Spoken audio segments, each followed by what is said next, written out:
We're good. All right. So, in case you didn't know, the person in the middle of that picture is she's been in office, 6 months? She got in October? October. That's Claudia Sheinbaum. She's the new president of Mexico, first ever female president of Mexico. She is a ultra leftist. She's so left, she makes AOC and Elizabeth Warren look MAGA. That's really how left she is. Yeah, that's pretty fair.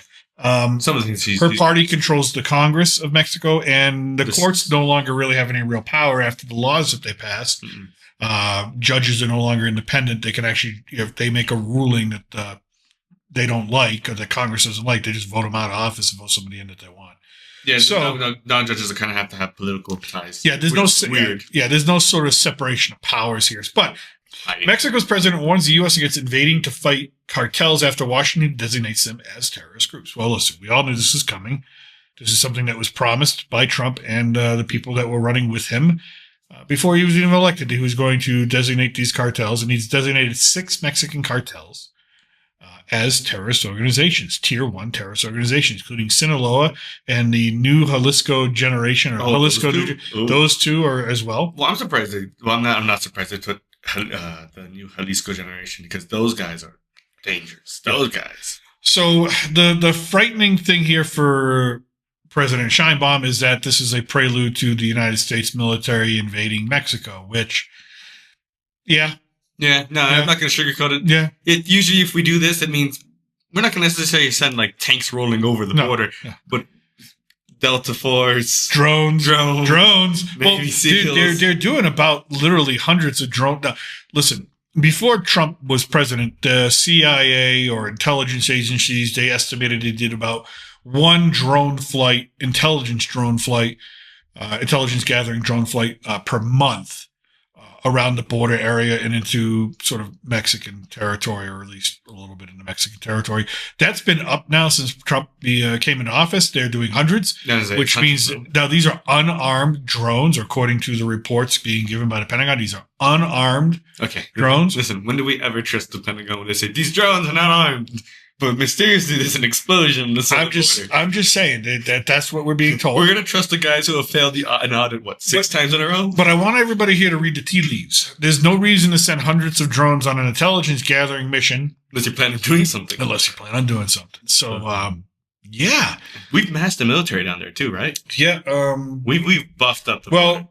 Now the Mexican military is trying to do something. They've upped their arrests and whatnot. But let's face it, Trump accused the cartels and the Mexican government of being basically partners or in league with each other. In bed with each other, essentially. And to a certain extent, that's true. Yeah. And to a certain extent, it's not. It really depends on the politician. Now, one of the most dangerous things, listen, there's some dangerous jobs in the United States, but here are the most dangerous things you can do for a job in the state of Mexico, in the country of Mexico. Number one, be a police officer, because you are just a target, unless you're going to be a corrupt one. Oh, well, actually, no. Number one is actually not a police officer. It's journalist. It's a journalist. Being a journalist. I was going to get to that. Being a journalist, which they disappear all the time because they write stories that these organizations don't like. And then politicians is another one. Now, politicians, policemen, those are two different ones, because it depends. Are you looking to do the right thing? Well, then you're a target. So many politicians, political candidates, even before they even get a chance to get to the election, get assassinated. It's crazy. If you look up the numbers, I think last year something like 35 candidates for representative in different Mexican states were assassinated by cartels. Something like 10 or 11 different gubernatorial candidates were assassinated. So it's a problem. It's a very big problem. It's really a big problem. So because you have to play ball with them a little bit if you want to just live and get into power. It really is a complicated situation down here, because the organizations we're talking about, these cartels, they've amassed more money than you can think. So, quote, "This cannot be an opportunity for the U.S. to invade our sovereignty." Well, it is. Sorry. Hold on. Before we even get that, you said it was our problem. Well, yeah, we are up to fix our problem. Let us remind everybody that about 2 months ago, President Sheinbaum, when she took office, said about the drug trade and the problem between the United States and Mexico, said that the drug problem is entirely a U.S. problem because of the demand side. Okay? Now, that's a very myopic way to look at it, but there's your leftist side of looking at it, where it's not my problem and it's your problem, you fix it. So we're going to fix it. We're going to go fix it. He's going to fix it. Anyways, she goes on to say, with Mexico, it is collaboration and coordination, never subordination or interventionism, and even less invasion. Problem is, one could argue that the cartels are basically invading or intervening in the national security of the United States with what their activities are doing. And no, they are not government-sanctioned bodies. No, these aren't government or federal agencies or state agencies. These are rogue agencies, rogue organizations. However, if the government that controls the country in which they are in is unable or unwilling to address them, then yeah, they're going to be ours to address. So on Wednesday, the Trump administration formally labeled 8 cartels as terrorist groups. 8? So 8, 2 in other countries. Okay. They included Mexico's 2 main drug trafficking organizations, the Jalisco New Generation and Sinaloa cartels. Those are 2 of the biggest cartels in the world, if not the 2 biggest cartels in the world, period. Yeah. Mr. Trump signed an executive order on his first day back in the White House saying that the cartels constitute a national security threat beyond that posed by traditional organized crime. The move has raised speculation about possible military action. It's not going to be possible. It's going to happen. Listen, members of the cartel have already shot at Border Patrol agents from across the border. Members of the cartel have already come across the border and shot at American citizens in the San Diego County area that were just hiking in the desert. So there's already been no skirmishes, and I'm sure there's many more that we haven't heard about because they're keeping a lid on it because they don't want that getting out. Oh, tech billionaire Elon Musk, who has been given a prominent role in the Trump administration, said on social media the designation means they're eligible for drone strikes. And yes, they are. They are eligible for drone strikes, and that's how that's going to happen. That's how that's going to go down. It's going to start with a drone strike. It's going to start with drone strikes. That's what I think. And then after that, it's going to go into, all right, we know where you're hiding. Yeah. Find a better place to hide because that's not going to work. Now, in response to this, Mexico is targeting U.S. gun manufacturers because it is true. Where do they get all their guns? Across the border. Across the border. So drugs go over the border northwise. Guns are coming over the border southwise in just the same amount of numbers. But it's a little bit of a different thing. So here, Scheinbaum also said Thursday that Mexico would follow through on a promise to expand its legal action against U.S. gun manufacturers following Washington's decision to designate cartels as terrorist groups. The Mexican government accuses U.S. arm makers of negligence in the sale of weapons that end up in the hands of drug traffickers, and Scheinbaum said the lawsuit could lead to a new charge of alleged complicity with terrorist groups. An estimated 200,000 to 500,000 American firearms are smuggled into Mexico every year, 60 Minutes reported in December. In 2023, CBS reports investigation found that dozens of cartels' gun-running network operating like terrorist cells pay Americans to buy weapons from gun stores and online dealers all across the country, as far north as Washington and even Alaska. According to U.S. intelligence sources, the firearms are then shipped across the southwest border through a chain of brokers and couriers. And here's my problem with that, and I'll let you go ahead and say your piece, and I'll say my piece on this. Well, I was going to say, it's not like there are just a bunch of random Americans thinking business opportunity. Let's sell guns. I'm sure there are obviously probably a few gun runners, right? Is what I'll call them. But most of them are cartel agents. They're illegals. Well, not even illegals, but also just cartel agents. People paid by the cartel to do it. You know what I mean? So in that regard, they're part of the cartel and thus part of the cartel. Where I think that this lawsuit fails and has no merit is that you're suing the U.S. gun manufacturers for something they can't control. If they're legally applying the law where they are in the country and the state that they are, and they're selling a firearm to somebody, and they legally do it, to do all the paperwork, to do all the background checks, they follow it to the T. Right. What that person does with it after they leave the store is not the gun manufacturer's problem. Well, yeah, fault even. They follow their responsibility. They can't. I mean, are gun manufacturers supposed to just basically do, I don't know, welfare checks on every gun owner in the United States? Well, hey, you still got it? If there's one thing that we have a lot of regulation over, it's firearms. It is firearms, except for maybe Texas. Texas, we kind of loosen that up. We loosen it up, but still this. Yeah, no, we still guns are gone. So this is the tit for tat that she's going to go with, and I think that it's really not going to matter because in the end, that's not going to keep the U.S. military from coming over the border when Trump orders it, which I guarantee you in some form, one way or another, within the next year, that will happen. You will see it on the news. You'll read about it in the papers. You'll check it out online. That will happen. It's just sometimes you have 2 bullies circling the block for a while, and you know what? It's got to be a fight. Someone's got to go. And I think that's what this is really coming down to. Now, the last thing, and this is how I know Scheinbaum is really doesn't have a good handle on things. Last month, Scheinbaum launched a campaign to crack down on a number of weapons on the country's streets by offering cash to those who anonymously leave weapons at designated drop-off locations, including churches. That Just sounds bring guns to churches. yeah. That sounds drop reasonable. them off. Drop off your old guns. I'll give you money so you can buy new ones. Yeah, that doesn't sound great. That's That's like wow, this Glock has been jamming a lot. I wish I had a new version. I wish I had a new version. Here comes the Mexican government to help Now, buy that. she's even out. It's very difficult for the United States to change the U.S. Constitution. Very, very difficult. Oh. Mexico's done it 30 times within the last 6 months. It's very easy to change the Constitution in Mexico. It's supposed to be theoretically flexible, thus allowing the government to quickly change and adapt to a changing situation. You have to understand that Mexico has a history of revolutions and instability, so they needed a system of government where making immediate change was possible and kind of swift. Yeah. Obviously, there's faults to this, there's benefits to this. Right now, this is kind of the problem.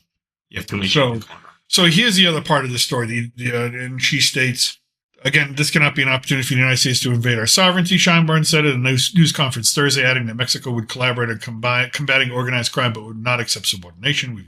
A foreign terrorist organization designation allows the State Department to deploy special sanctions and expands the U.S. government's ability to prosecute people who provide support to the groups and collect, quote, military action intelligence, according to the Wilson Center analysis. Branding cartels with the designation has been raised several times by U.S. lawmakers, but Mexico has staunchly opposed the idea because it fears it could lead to the U.S. military intervention and negatively affect Mexico's global reputation, analysts say. And yes, that's another problem. The economy here has been roaring, despite the government in place, because there's so much foreign capital coming in from Europe, China, especially Japan. I think Japan actually a little bit more than China. Yeah, cheap labor, cheap land, cheap resource. And then easy access to the United States. Right. So they're really and nervous. different regulations too. Yeah. So you just have to abide by U.S. safety regulations when it comes to your products. Yeah. But in terms of manufacturing checks and stuff, they can't check what you're doing. They're afraid that this is going to scare off some investment, or it's going to allow the United States Treasury Department, which when you're designated a foreign terrorist organization, if you're a business that somehow some ties to that organization, whether you know it or not, you are now in the crosshairs of the U.S. Treasury Department, and it can have assets seized, frozen. Yeah, it's not a very fun thing to have. Yeah, it's not. If you thought the military was scary, and you're like, well, at least I have my money. Your money's gone. Yeah. I don't know. Be honest with you, I'd rather have the U.S. military knock on my door than the IRS. Yeah, because listen, the IRS always gets to mad. The U.S. military will sometimes miss you for a little bit. Yeah. Maybe forget you if something big happened. IRS, they don't forget. They're on you like hounds.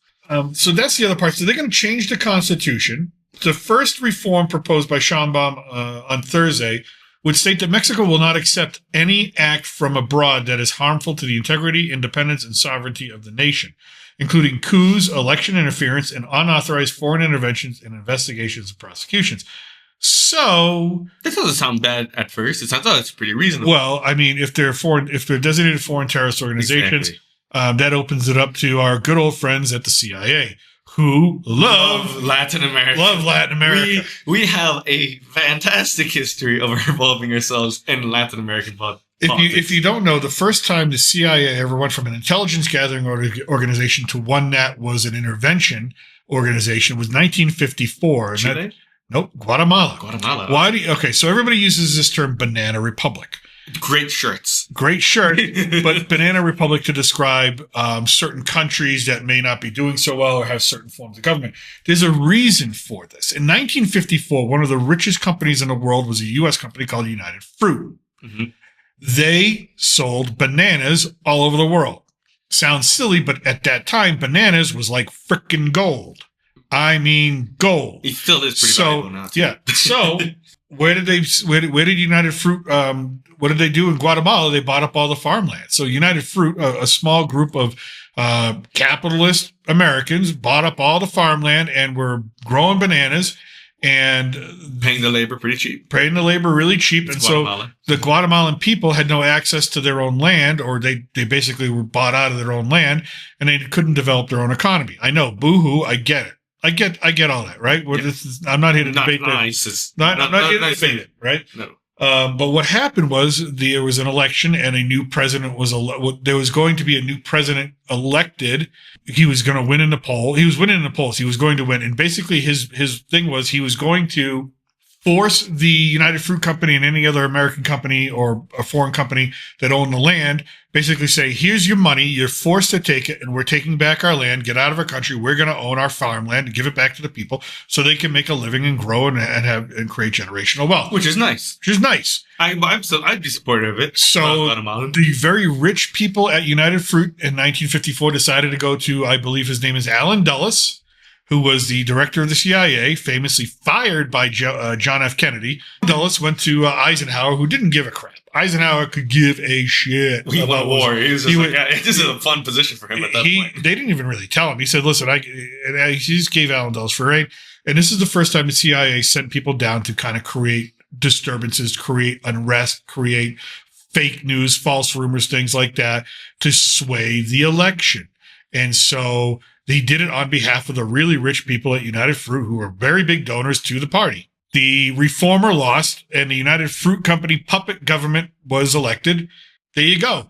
Banana Republic. That's where you get. So you get basically a puppet government that is corrupt and doesn't care about the people. That's what runs on bananas. Runs on bananas. So anyway, there's a reason why Mexico is putting up this as a reform, including coups, election interference, and unauthorized foreign interventions, because, well, they've seen this movie before. Well, they see the writing on the wall. It's not even like writing on the wall. It's more like, I've called you and I've left 40 voicemails. Yeah. And I've explicitly told you what I'm going to do. And now you see, he's getting the materials together to do this. Yeah. The second reform, and this kind of concerns me a little bit because I'm a foreigner. Fair. Not that I would do any of these things it's listing. The second reform to the Mexican Constitution would enshrine that any national or foreigner involved in illegal weapons trafficking, that's not me, and any foreigners who infringes on Mexico's sovereignty. Not you. I don't know. Well, me. What if I overstay my welcome, my visa? Is that infringing on the sovereignty? I don't know. That's actually very vague. Yep. Would be subject to automatic pretrial detention and maximum penalty. She added that 74% of the weapons seized in Mexico come from the United States. So maybe one day we can do a live stream from a Mexican prison. Woo! So yeah. Well, I'm Mexican, so I don't count. Yeah. Well, technically I'm still American, but by blood I'm Mexican, so that takes like a month. And here's what we got. There's also organized crime in the United States, and there are American people who come to Mexico to do these illegal activities. Well, then keep them out. If you know there's people coming here illegally to do illegal things, and arrest them. Do your job. Why do we say this? Because if not, who would distribute it? Who would distribute fentanyl in the cities of the United States? Listen, it's still the cartel's people who's distributing these things. Yeah, I'd say, listen, you guys still get in the country, then sell it there, and then it just gets to smaller dealers. Yeah. So it's not like if we got rid of all the smaller dealers, there's going to be no market. Yeah. They'll create the market. Actually, the market creates itself. So the other groups designated foreign terrorist organizations were Mexico's Cartel de Noreste, La Nueva Familia Michoacana, Cartel de Golfo, and Carteles Unidos. Where? Yeah. Pretty dangerous. La Nueva Familia Michoacana. They're newer, but they're very violent. The new ones become more violent. Well, the new ones are violent because they're starting off, and usually what happens in new cartels is they don't start off like really aggressive, is they'll get immediately sandwiched and just absorbed. So they have to start off extremely violent. Cartel del Golfo, they're like up by the Texas border. Yeah. They are like... Oh, can we call them the Cartel del Golfo America? I think they would kill you. Well, because we changed the name. Remember? It's no longer the Gulf of Mexico. It's the Gulf. They're just Cartel of the Gulf. They're not even... Cartel del Golfo America. That's... Make America first. And Cartels Unidos. That's our number one market. And then the other two, which originated... Let's see, we got Trende Arago, which is getting a lot of play in the news. They're a Venezuelan gang. Very bad. And MS-13, which originated in Los Angeles, but has shifted to Central America. They were mostly in El Salvador. But then that president just kind of was like, everyone goes to jail. You have tattoos, to jail. Not exactly the best way you want to decide who goes to jail, but it's worked. And I'm not going to blame him because they had a huge problem. You had to take drastic measures. But yeah, that's the cartels. I think we're done with cartels.